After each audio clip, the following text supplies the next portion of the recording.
Hey, this is Dennis Wilborn, Papa D. It's the 21st of the month, and it's time for Proverbs 21.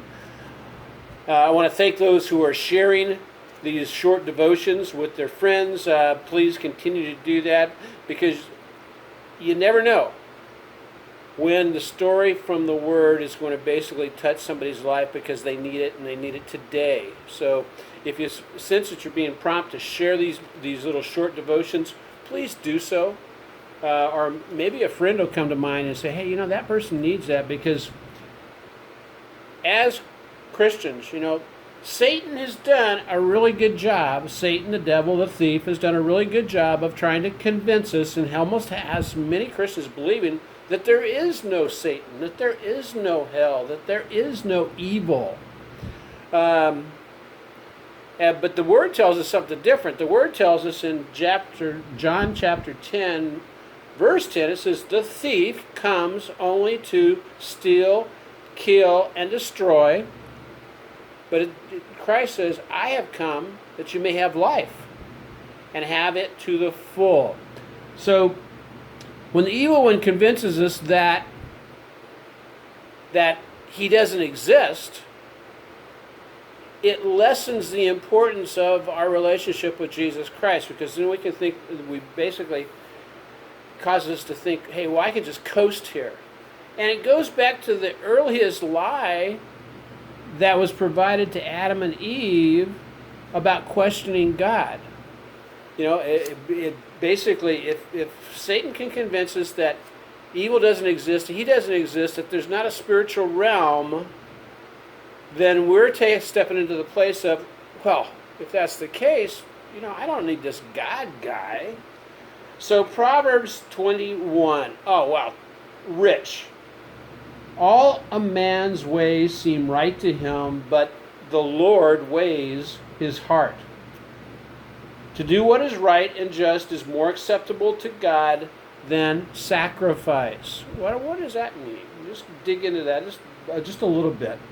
It means that basically we can go and act really religious and all upright on Sunday, but partly it's the things we do during the week. How do we take care of our fellow men? How do we take care of our spouses? How do I take care of my wife, Michelle? Am I honoring her? Those are the things that are righteous and just. One of the verses I really like is, the plans of the diligent lead to profit, as surely as haste leads to poverty. So, part of the thing as we go through the Proverbs, these little nuggets, just if something lands, and just savor it, ponder it. What does it mean? And then in the rest of the chapter, it's kind of interesting and funny. There's a couple of verses where Solomon says, it is better to. He does that throughout Proverbs. And the ones that caught my eye today, it says, it's better to live on the corner better to live on a corner of the roof than to share a house with a quarrelsome wife. The New Living Translation says, better to live alone in a tumble-down shack than share a mansion and a nagging spouse. But then he kind of repeats the verse, but a slightly different meaning later on. Verse 19, better to live in a desert than with a quarrelsome and ill-tempered wife. And verse 19 in the Living Bible says, better to live in a tent in the wild than with a cross and petulant spouse. Well, I'll let you guys look up cross and petulant. And